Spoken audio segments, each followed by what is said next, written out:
درود پاک پڑھ لیں۔ اللہم صلی علی محمد وعلی آل محمد کما صلیت علی ابراہیم وعلی آل ابراہیم انک حمید مجید۔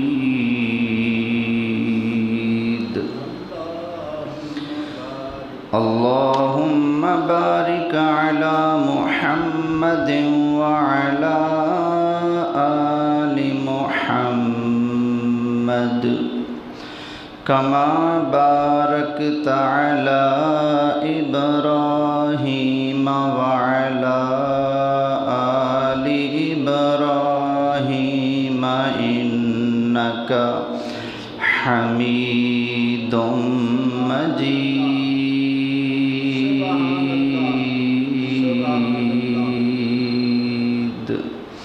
الصلاة والسلام علیک یا رسول اللہ، الصلاة والسلام علیک یا حبیب اللہ، الصلاة والسلام علیک یا امام الانبیاء والمرسلین وعلى آلك وأصحابك يا جد الحسن والحسين۔ انتہائی قابل صد احترام حاضرین کرام، میرے دوستو، بزرگوں، نبی کریم صلی اللہ علیہ وآلہ وسلم کی اہل بیت پاک کا ذکر مبارک جاری و ساری تھا۔ اللہ تعالی نبی کریم علیہ السلام کی اہل بیت پاک کی پاکی کو قرآن مجید فرقان حمید میں بیان فرماتا ہے۔ فرمایا انما یرید اللہ لیذہب عنکم الرجس اہل البیت ویطہرکم تطہیرا۔ اے نبی کی اہل بیت، اللہ یہی چاہتا ہے کہ وہ ہر برائی اور پلیدی سے تمہیں پاک رکھے، پاک کرے، اور تمہیں ایسے پاک کر دے جیسے پاک کرنے کا حق ہوتا ہے، یعنی خوب پاک صاف کر دے۔ یہ آواز تھوڑی سی کم کر دیں، آواز اونچی ہے زیادہ،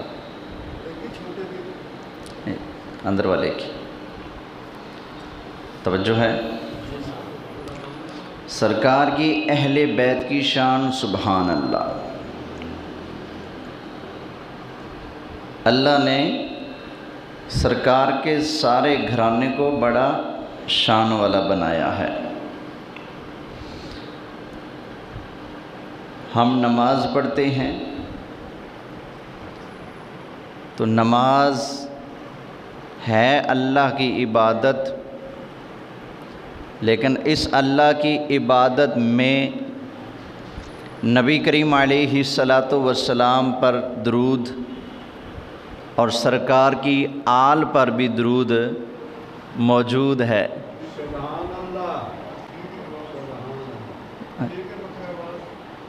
نہیں، اندر والا بند کر دیا ہے، بہت کم ہے۔ ہم نماز میں پڑھتے ہیں اللہم صلی علی محمد وعلی آل محمد، اے اللہ تو درود بھیج نبی کریم علیہ السلام پر اور نبی کریم علیہ السلام کی آل پر۔ سبحان اللہ۔ کما صلیت علی ابراہیم وعلی آل ابراہیم انک حمید مجید۔ جس طرح یا اللہ تو نے درود بھیجا حضرت ابراہیم علیہ السلام اور ان کی آل پر، اسی طرح نبی کریم علیہ السلام اور سرکار کی آل پر بھی درود بھیج۔ تو ہم نماز کے اندر حضور پر اور حضور کی آل پر کیا بھیجتے ہیں؟ درود بھیجتے ہیں۔ تو آپ اندازہ لگا لیں جن کا تذکرہ، جن کا ذکر خیر اللہ تعالیٰ نے اپنی خاص عبادت نماز کے اندر شامل کر دیا ہے، تو اس کا مطلب ہے ان کا اللہ تعالیٰ کی بارگاہ میں بڑا مقام ہے، اللہ کی بارگاہ میں ان کی بڑی عزت ہے۔ ویسے یہ بھی بتا دوں، یہ جو لفظ آل ہے یہ دو معنی میں آتا ہے۔ کتنے معنی میں؟ دو۔ ایک معنی بنتا ہے خون رسول۔ کیا معنی بنتا ہے؟ خون رسول۔ نبی کریم علیہ السلام کی آل اولاد، حضور کا کنبہ، حضور کا خاندان، حضور کے خونی رشتہ دار۔ اور ایک آل کا معنی بنتا ہے پارٹی، ماننے والے۔ سمجھ آئی نا؟ تو جب آل سے مراد خون رسول لیا جائے تو صرف سید مراد ہوتے ہیں، اور جب لفظ آل سے مراد ماننے والے اور نبی کی پارٹی مراد لیا جائے تو پھر میں بھی آل رسول، آپ بھی آل رسول، کیونکہ الحمدللہ ہم کس کی پارٹی ہیں؟ ہم سرکار کی پارٹی ہیں نا، سرکار کو ماننے والے ہیں۔ تو لفظ آل کے کتنے معنی ہیں؟ دو۔ یہ دیکھیں نا، فرعون کی کوئی اولاد نہیں ہے، فرعون بے اولاد ہے، لیکن اللہ قرآن میں کیا فرماتا ہے؟ وَإِذْ نَجَّيْنَاكُمْ مِنْ آلِ فِرْعَوْنَ يَسُومُونَكُمْ سُوءَ الْعَذَابِ۔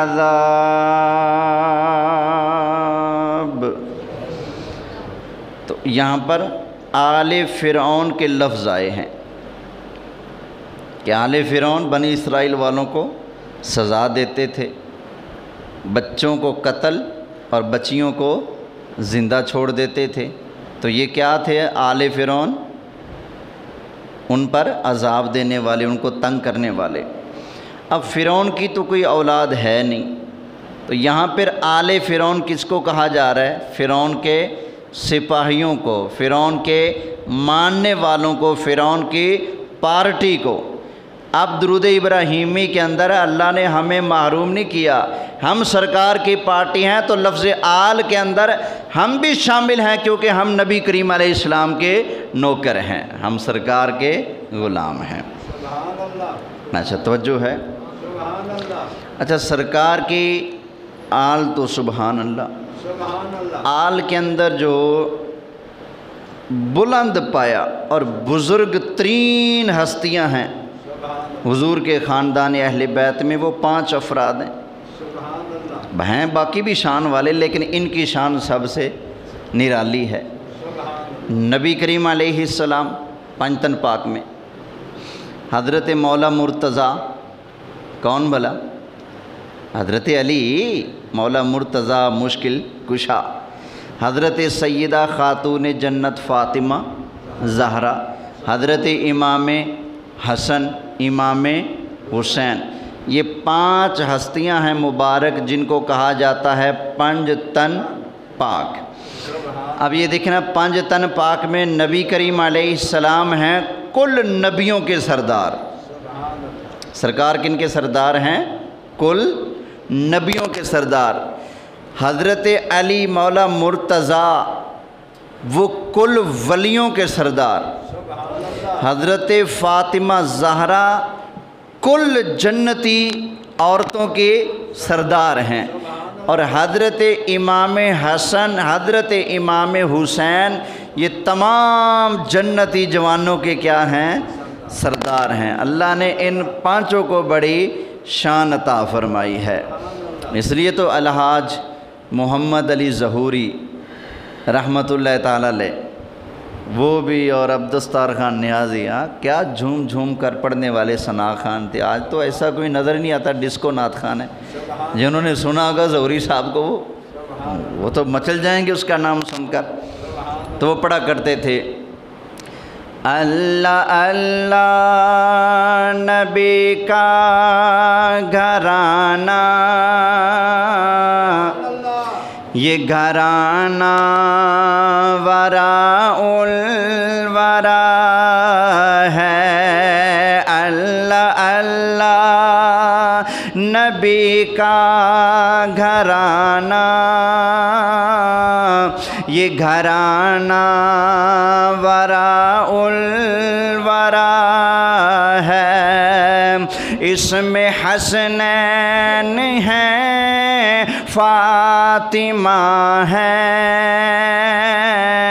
اس گھرانے میں مشکل کشا ہے۔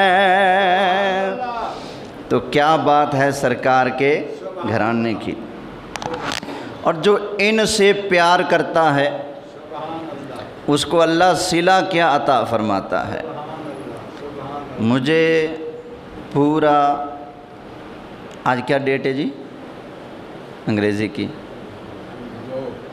دو مجھے پورا 1 سال اور 2 دن ہو گئے ہیں اس مسجد میں آئے ہوئے۔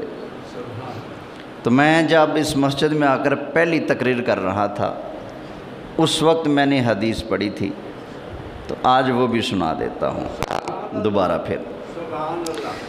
سرکار کی پنج تن پاک سے پیار کرنے سے ملتا کیا ہے، ذرا سن لیں۔ ترمذی شریف کی حدیث، نبی کریم علیہ السلام نے ارشاد فرمایا من احبنی و احب ہذین،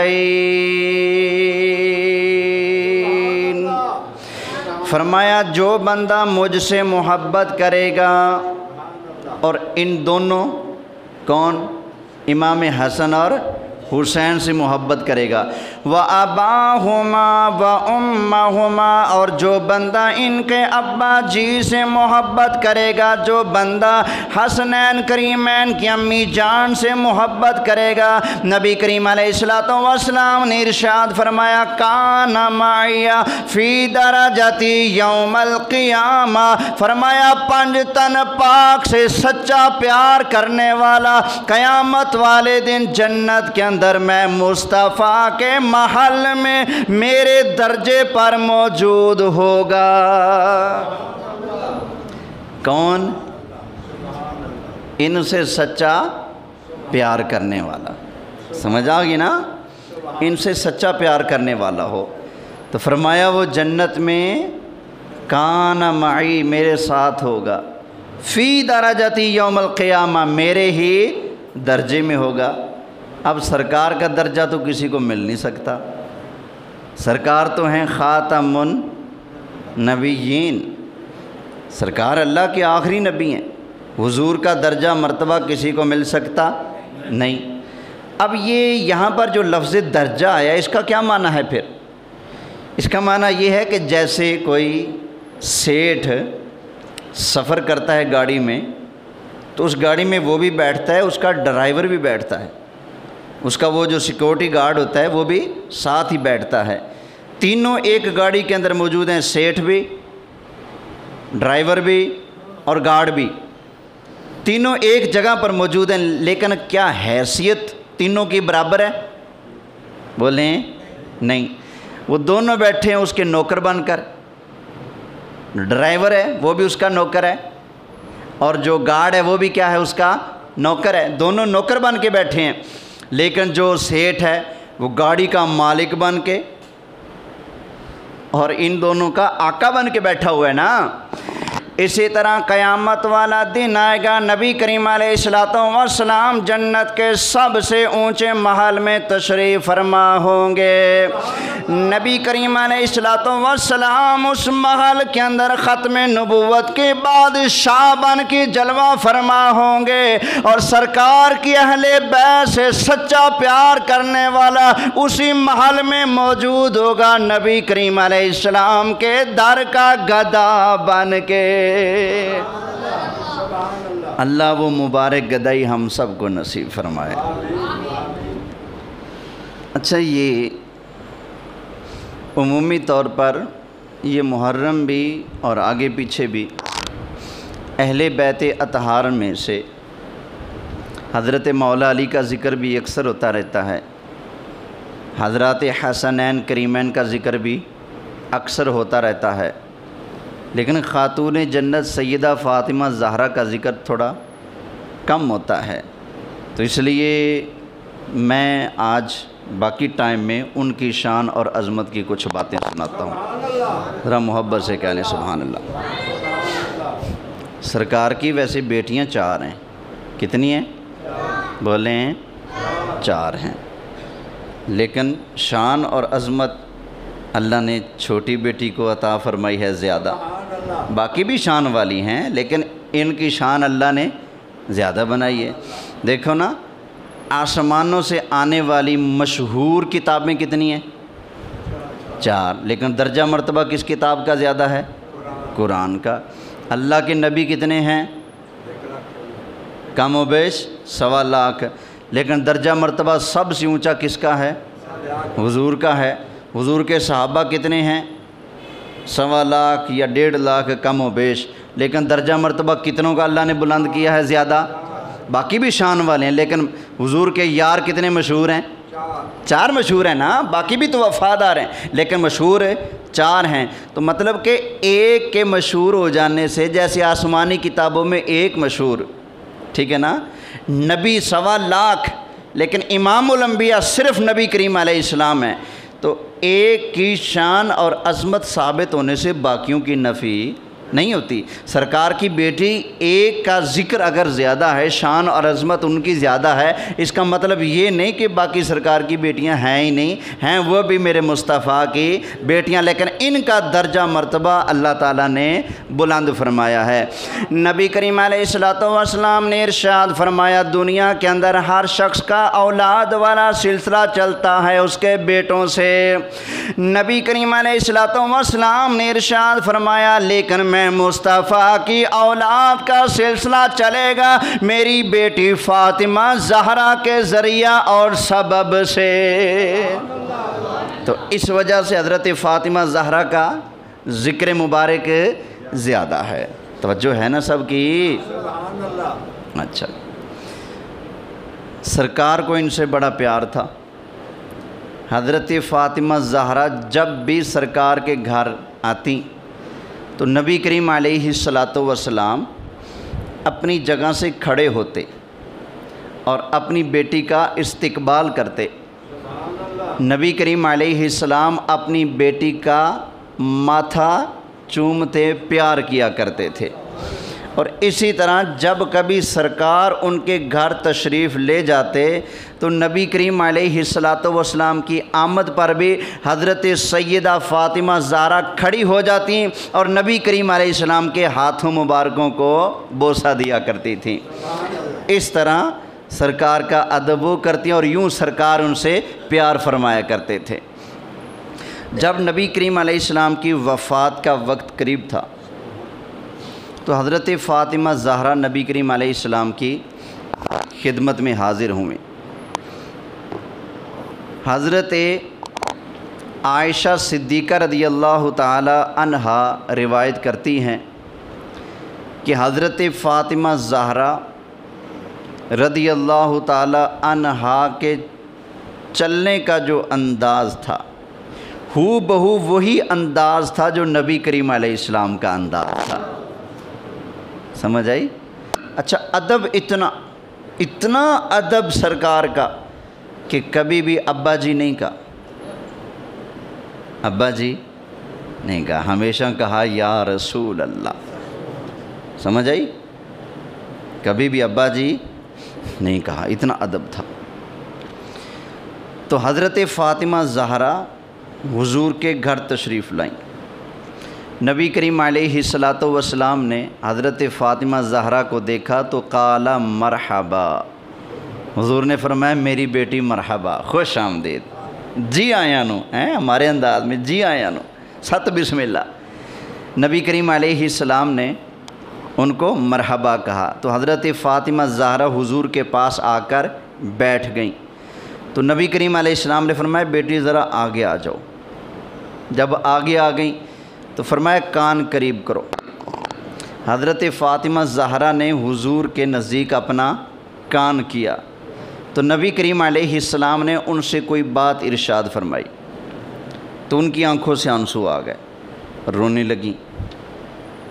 تو جب سرکار نے اپنی شہزادی کو، اپنی بیٹی کو دیکھا کہ رو رہی، آنسو آ گئے، فرمایا بیٹی ادھر آؤ، دوبارہ آئیں۔ تو سرکار نے فرمایا کان قریب کرو، کان قریب کیا۔ حضور نے پھر کچھ فرمایا، اب وہ مسکرا پڑیں، خوش ہو گئیں۔ جب حضرت فاطمہ زہرا وہاں سے اٹھ کر گئیں یا پھر حضور تشریف لے گئے تو حضرت عائشہ صدیقہ نے پوچھا اے فاطمہ بتاؤ تو صحیح سرکار سے کیا بات ہوئی؟ پہلی مرتبہ سرکار نے کچھ فرمایا تو کیا ہوا کہ آپ غمگین ہو گئی، رونے لگی، آنسو آ گئے آنکھوں سے۔ پھر سرکار نے دوسری مرتبہ آپ کے کان میں کچھ فرمایا تو آپ خوش ہو گئیں، مسکرانے لگیں۔ تو انہوں نے کہا کہ امی جان بات یہ ہے کہ یہ میرا اور اللہ کے رسول کا آپس میں رازداری والا معاملہ ہے، حضور نے کوئی راز کی باتیں کی ہیں، میں حضور کا راز آپ کے سامنے بیان نہیں کر سکتی۔ وقت گزرتا گیا، کچھ دنوں بعد یا عرصے بعد نبی اکرم صلی اللہ علیہ وآلہ وسلم کا جب وصال شریف ہو گیا تو اب حضرت عائشہ صدیقہ رضی اللہ تعالی عنہا نے فرمایا بیٹی فاطمہ میں تمہاری ماں ہوں، میرا حق ہے، اسی حق کو میں پیش کر کے واسطہ دے کے کہتی ہوں اب تو بتا دو نا۔ انہوں نے کہا ہاں اب وقت ہے کہ میں وہ راز آپ کے سامنے بیان کر دوں۔ تو حضرت سیدہ فاطمہ زہرا رضی اللہ تعالی عنہا نے ارشاد فرمایا اے عائشہ صدیقہ رضی اللہ تعالی عنہا بات یہ ہے کہ جب میں نبی کریم علیہ الصلاۃ والسلام کے پاس آئی تو نبی کریم علیہ السلام نے مجھے قریب کر کے میرے کان میں ارشاد فرمایا اے میری بیٹی فاطمہ پہلے جبرائیل میرے ساتھ سال کے اندر 1 مرتبہ قرآن کریم کا دور کرتے تھے، لیکن اس سال جبرائیل نے 2 مرتبہ میرے ساتھ قرآن کا دور کیا ہے۔ فرمایا بیٹی مجھے یوں لگتا ہے کہ میرا دنیا سے جانے کا وقت قریب آ گیا ہے، میری وفات قریب آ گئی ہے۔ تو نبی کریم علیہ الصلاۃ والسلام نے ارشاد فرمایا میری بیٹی فاتق اللہ واصبری، اللہ سے ڈرتی رہنا اور صبر کرتے رہنا۔ تو حضرت فاطمہ زہرا فرماتی ہیں جب میں نے یہ سنا تو میں غمگین ہو گئی، میری آنکھوں سے آنسو آنے لگے۔ جب نبی کریم علیہ السلام نے مجھے یوں روتے دیکھا تو فرمایا بیٹی میرے قریب آؤ۔ میں حضور کے قریب ہوئی تو سرکار نے ارشاد فرمایا یا فاطمہ تو الا ترضین ان تکونی سیدۃ النساء اہل الجنہ او نساء المؤمنین۔ نبی کریم علیہ السلام نے ارشاد فرمایا میری پیاری بیٹی میری شہزادی رو نہ، پریشان نہ ہو، کیا تو اس بات پہ خوش نہیں کہ اللہ تعالیٰ نے تجھے تمام جنتی عورتوں کی سرداری کا درجہ عطا فرما دیا ہے۔ فرمایا جب نبی کریم علیہ السلام نے مجھ سے یہ فرمایا تو میں سرکار کی زبانی اپنی شان سن کر مسکرا پڑی۔ اچھا ایک یہ روایت ہے، اور دوسری روایت میں یہ ہے کہ نبی کریم علیہ الصلاۃ والسلام نے مجھے اپنے قریب کیا اور ارشاد فرمایا کہ اے میری بیٹی فاطمہ میں اسی مرض میں چلا جاؤں گا دنیا سے۔ تو میں رو پڑی۔ پھر قریب کیا، فرمایا بیٹی پریشان کیوں ہوتی ہو؟ سب سے پہلے میری اہل بیت میں سے جس نے مجھ سے آ کر ملنا ہے، اے میری بیٹی وہ آپ ہو، روتی کیوں ہو؟ تم دنیا میں زیادہ عرصہ نہ رہو گی، سب سے پہلے میری اہل بیت میں سے تم آ کر میں مصطفیٰ سے ملو گی۔ اس کا مطلب ہے نبی کریم علیہ السلام نے ہمیں سمجھا دیا، یہ نہ سمجھنا کہ جو بندہ قبر میں جائے بس مر گیا، فنش ہو گیا، بات ختم ہوگی۔ نہ، قبر میں زندہ ہیں اور قبروں والے آپس میں ملاقات بھی، بولیے صحیح، کرتے ہیں۔ اسی لیے تو ارشاد فرمایا کہ تم میری اہل بیت میں سے سب سے پہلے آ کر مجھ سے، بولو صحیح یار، ملو گی۔ اس کا مطلب ہے سیدہ زہرا حضور کے وصال کے 6 مہینے بعد جب اس دنیا سے پردہ فرماتی ہیں تو حضور سے جا کر ملاقات کرتی ہیں۔ تو بتاؤ پھر یہ ملاقاتیں کون کرتے ہیں، زندہ یا مردہ؟ بولو زندہ ہے۔ تو زندہ ہے واللہ، تو زندہ ہے واللہ، تو زندہ ہے واللہ، تو زندہ ہے واللہ، میرے چشم عالم سے چھپ جانے والے، میرے چشم عالم سے چھپ جانے والے۔ خیر توجہ کرنا، ایک اور بڑی پیاری بات ہے وہ سن لیں۔ ایک مرتبہ حضرت علی رضی اللہ تعالی عنہ اپنے گھر تشریف لائے تو تھوڑے پریشان، تھوڑے غمگین۔ حضرت فاطمہ زہرا نے حضرت علی سے پوچھا، اے علی پریشان ہو، غمگین ہو، خیر تو ہے، کیا ہوا؟ فرمایا فاطمہ آج میرے دل کے اندر ایک حسرت پیدا ہوئی کہ میں نبی کریم علیہ السلام کی دعوت ایسے کروں جیسے میرے بھائی عثمان نے سرکار کی دعوت کی ہے، لیکن فاطمہ میں کروں کیا، میرے پاس تو اتنا پیسہ ہی نہیں ہے۔ حضرت علی پتہ ہے کیا کرتے تھے؟ مزدوری کیا کرتے تھے۔ کیا کرتے تھے؟ بھائی مزدورو اپنی قسمت پہ مان کرو، یہ نہ سمجھنا کہ مزدوری کرنے والے صرف تم ہو، یہ وہ برکت والا اور مبارک کام ہے جو حضرت علی مرتضیٰ نے بھی کیا ہے۔ اللہ تعالیٰ کے نبی حضرت داؤد علیہ السلام نے بھی بادشاہ ہونے کے باوجود اپنا گزر بسر مزدوری کر کے فرمایا۔ کیسے فرمایا؟ اگر کوئی آج کا بادشاہ ہوتا تو کہتا وہ زمین بھی میرے نام الاٹ ہو جائے تو وہ بھی الاٹ ہو جائے، تو یہ بھی میرے قبضے میں تو وہ بھی میرے قبضے میں۔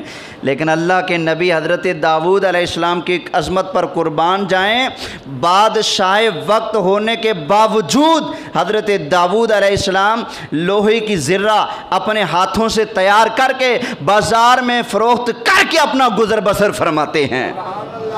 اور نبی کریم علیہ السلام نے جو مزدوروں کی شان بیان کی ہے، سبحان اللہ، نبی کریم علیہ السلام نے ارشاد فرمایا الکاسب حبیب اللہ۔ نبی کریم علیہ السلام نے ارشاد فرمایا اپنے ہاتھ سے کمائی کر کے، مزدوری کر کے کھانے والا، کمانے والا بندہ، فرمایا وہ اللہ کا حبیب ہے۔ وہ کون ہے؟ اللہ کا، بشرطے کہ حلال کماتا ہو۔ سمجھ آئی؟ یہ نہ ہو کوئی چور ہو، چوری کرتا ہو، کہا جی میرا بڑا زور لگتا ہے میں بھی تو محنت کرتا ہوں، نہیں، ہو حلال کمانے والا۔ تو فرمایا حلال کمانے والا جو ہے وہ کیا ہے؟ اللہ کا دوست ہے، اللہ کا حبیب ہے۔ تو تھوڑی ہو حلال کی ہو، تھوڑی ہو پاکیزہ ہو، تھوڑی ہو اچھی ہو، سود سے پاک ہو، ملاوٹ سے پاک ہو، دھوکے اور فراڈ سے کیا ہو؟ پاک ہو، تھوڑی ہو، اللہ تعالیٰ تھوڑی کے اندر بھی برکت عطا فرما دے گا۔ اس کے زندہ مثال میرے شعبے کے لوگ ہیں، سمجھ آئی؟ آپ لوگ ملازمتیں کرتے ہو، بھائی کتنی تنخواہ ہوتی ہے؟ سرکاری ملازم ہو آج کے دور میں تو 35-40 تو کہیں نہیں گئی نا، شروعات ہے 35-40، اگر تھوڑا پرانا ہو جائے یا افسر ہو جائے تو 60 70 80 90، کئی تو پینشن بھی لاکھ لاکھ روپے لے رہے ہیں گھر بیٹھے آرام سے، سمجھ آئی؟ لیکن جو امام مسجد ہوتے ہیں ہمارے شعبے کے لوگ، ان کی تنخواہ کتنی ہوتی ہے؟ 8,000، 10,000، 12,000، کوئی مر کے 15,000، سمجھ آئی؟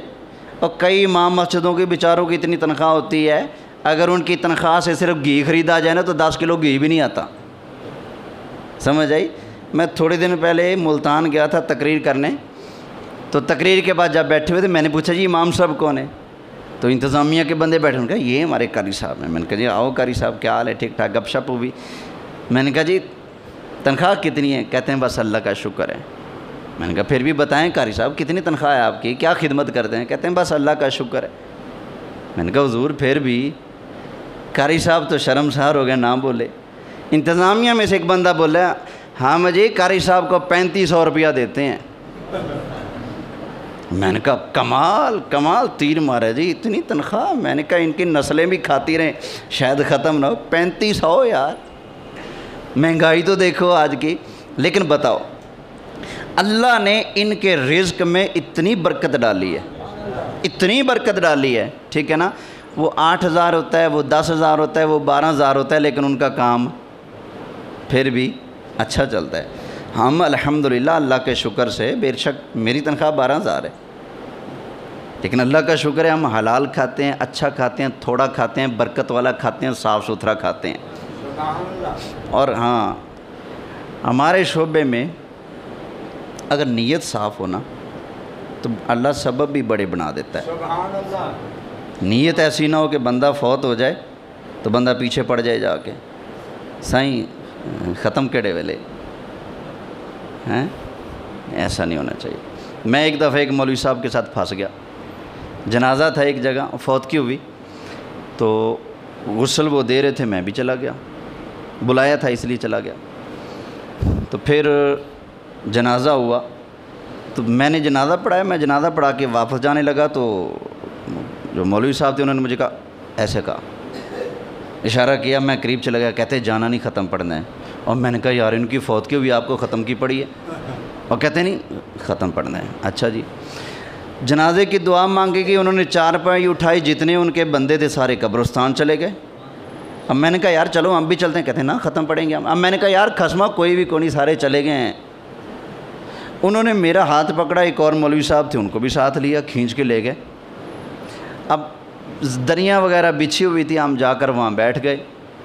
تو میں نے کہا یار بے عزتی ہے، گھر والے گھر نہیں اور ہم آ کر بیٹھ گئے۔ اور کہتے ہیں یار یہ ختم پڑھنا ہوتا ہے، یہ رواج ہے، یہ ضروری ہے، یہ پڑھنا ہوتا ہے۔ کمال ہے یار۔ اچھا تھوڑی دیر کے بعد ایک بندہ آ گیا، کہتا ہے مولوی صاحب اٹھو، کہ دریاں چکنیاں نے۔ میں نے کہا یار بس۔ وہ پھر مجھے کہتے ہیں بیٹھو بیٹھو، میں بیٹھ گیا۔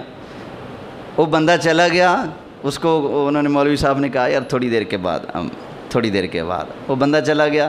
میں نے کہا یار میرے لیے تو اتنی بے عزتی کافی ہے، میں جاتا ہوں۔ تو اتنے میں پھر بندہ آ گیا، وہ کہتا ہے جی ہم نے یہاں کچھ کام واج کرنے ہیں، دریاں اٹھانی ہیں، تو آپ مہربانی کرو جاؤ۔ تو مولوی صاحب نے کہا ہم تو ختم کرنے کے لیے بیٹھے ہیں۔ انہوں نے کہا کوئی ختم شتم نہیں، ہمارے گھر فوت کی ہوئی سارے قبرستان میت دفنانے کے ہیں، آپ کو ختم کی پڑی ہے۔ تو مولوی صاحب نے کہا چلو ایسا ہے جب ختم ہو تو مجھے بلا لینا، سمجھ آئی؟ تو ایسی نیت نہ ہو، نیت صاف ہو، ٹھیک ہے نا؟ تو اللہ بڑے اسباب پیدا فرماتے ہیں۔ مجھے یہ ہمارے کئی نمازی بعض اوقات غصے کا اظہار کرتے ہیں کہ مسجد آپ کی ختم کوئی اور پڑ گیا۔ میں کہتا ہوں کوئی ٹینشن نہیں یارو، نمازی آپ کا تھا، وہاں فلانا پروگرام تھا، ختم اور پڑ گیا۔ میں نے کہا کوئی بات نہیں یار، کوئی ٹینشن نہیں۔ اور یہ اللہ کے فضل سے بتا دوں، میں نے زندگی میں الحمدللہ ممبر پہ بیٹھا ہوں، کبھی لالچ نہیں کیا۔ یہ مطالبہ ضرور کر لیتا ہوں انتظامیہ سے یار تنخواہ بڑھا دو، لیکن یہ جو ہوتا ہے نا کسی کے پیچھے پڑ جانا، ختم یہ فوتکی کو، کل خانیوں کو اپنا دھندا بنا لینا، الحمدللہ یہ چیز نہیں ہے۔ یہی وجہ ہے کہ آپ لوگ آس پاس مجھے ختموں میں، فوتکیوں میں بہت کم دیکھتے ہوں۔ کیوں؟ مجھے کوئی بلائے میں جاتا ہوں، کوئی تقریر کا کہے گا تو کرتا ہوں، جا کر خواہ مخواہ اگلے کے گاٹے پھیٹے نہیں ہوتا۔ میں نے زندگی میں پتہ نہیں کتنی 100 مرتبہ یہ سٹیج پر دیکھا ہوگا، کیونکہ مجھے 12-14 سال ہو گئے ہیں تقریر کرتے۔ میرا 29 سال عمر ہے، 30واں سال جاری ہے۔ میں تقریباً 16 سال کا تھا یا 17 سال کا، تب سے تقریریں کر رہا ہوں، سمجھ آ گئی نا؟ تو میں نے پتہ نہیں کتنی مرتبہ دیکھا ہوگا کہ مہمان خطیب یا مہمان نعت خان آئے بیٹھے، بندہ زبردستی چمٹے گا، 2 منٹ مجھے دو، 2 منٹ مجھے دو، 2 منٹ مجھے دو، مہربانی کر کے منتیں ترلے کر کے 2 منٹ لے گا، تو پھر سٹیج پہ آ کے کیا جھوٹ بولے گا۔ انہوں نے فرمائش کی ہے، انہوں نے مجھے کہا کہ یہ سنا دو، تو میں تو مصروف تھا، انہوں نے کہا جی ضرور آنا، سمجھ آئی؟ تو اس طرح کے جھوٹ بھی بولے جاتے ہیں۔ اللہ کا فضل ہے، ایک سچا مسئلہ کبھی نہیں چھپایا۔ جو مسئلہ صحیح ہو شریعت کا، جگ ناراض ہو جائے، میں نے بیان کر دینا ہے، سمجھ آئی؟ میں نے ایک مرتبہ ملتان امامت کرتا تھا، 11ویں شریف کی محفل تھی، تو میں نے ایک مسئلہ بیان کیا، اور جیسے بیان کرنے کا حق ہے الحمدللہ میں نے کھل کر بیان کیا، قرآن و سنت کے دلائل سامنے رکھے۔ بس محرومی یا بدبختی کچھ لوگوں کی یہ کہ وہ اس گناہ کے اندر مبتلا تھے۔ حق تو یہ بنتا تھا کہ وہ توبہ طائب ہوتے، یار ہماری غلطی دور کی جا رہی ہے، اور میں نے کسی کو نشانہ نہیں بنایا، صرف مسئلہ بیان کر دیا۔ مثلا میں جو کہوں جی سود خور، یہ سود والا کام ٹھیک نہیں ہے، پوری تقریر کر دوں، تو میں نے ایسا کچھ مسئلہ بیان کیا تھا۔ رات کو میں نے مسئلہ بیان کیا، فجر کی نماز میں کہتے ہیں جی یا تم معافی مانگو یا پھر یہاں سے چلتے بنو۔ میں نے کہا میں نے گالی نہیں دی جو معافی مانگو، میں نے حضور کا دین بیان کیا ہے۔ آپ بھیج دو گے کہیں اور چلا جاؤں گا، لیکن یہ نہیں کہ میں سرکار کا دین بیان کر کے شرمسار ہوتا پھروں، سمجھ آئی؟ تو یہ اللہ کا فضل ہے، دعا فرمائے اللہ تعالیٰ مجھے اسی پر رکھے۔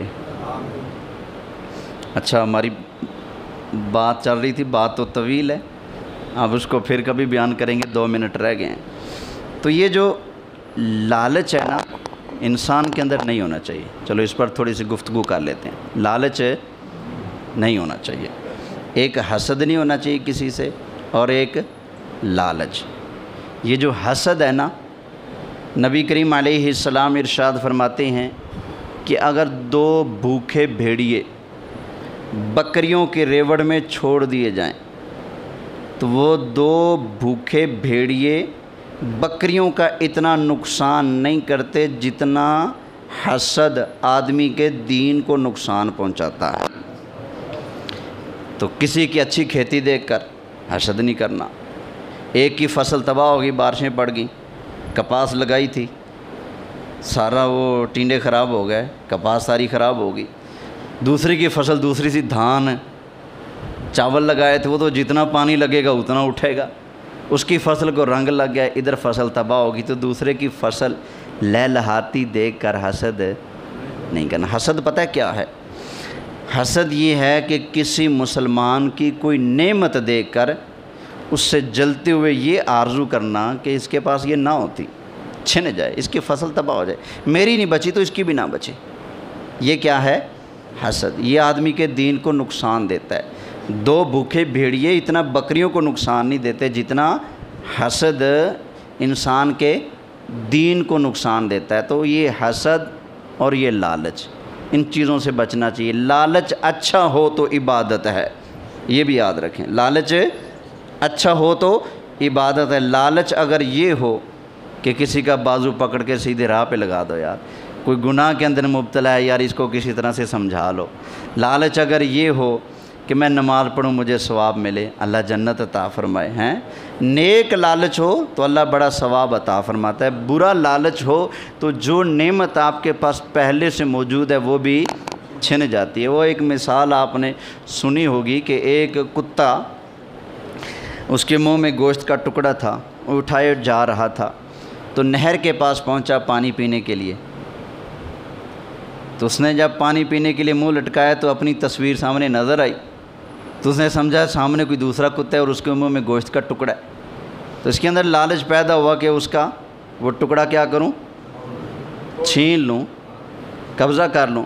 تو جب اس نے قبضہ گروپ بن کے سامنے والے کے منہ سے وہ گوشت کا ٹکڑا چھیننے کے لیے منہ کھولا تو اس کے اپنے منہ کا ٹکڑا گر گیا، جو تھا اس سے بھی وہ ہاتھ دھو بیٹھا۔ تو لالچ اور حسد ان دونوں سے بچنا چاہیے۔ اللہ تعالیٰ نے قرآن مجید میں لالچ سے بچنے کے لیے جگہ جگہ آیات نازل فرمائی ہیں، اور حسد سے بھی بچنے کے لیے بلکہ اللہ تعالیٰ نے نبی کریم علیہ السلام کو حکم دیا ہے، وَمِن شَرِّ حَاسِدٍ اِذَا حَسَد، کہ حبیب آپ اللہ کی بارگاہ میں عرض کریں کہ یا اللہ میں حسد کرنے والے کی حسد سے تیری پناہ مانگتا ہوں۔ تو حسد سے پناہ بھی مانگو، اپنے لیے بھی پناہ مانگو کہ یا اللہ یہ حسد کی بیماری ہمارے اندر ہے نہ آئے، اور جو آپ کا مال، آپ کا رزق، آپ کی خوشحالی اور خوشی دیکھ کر آپ سے حسد کرتا ہے تو اس کے حسد کے شر سے بھی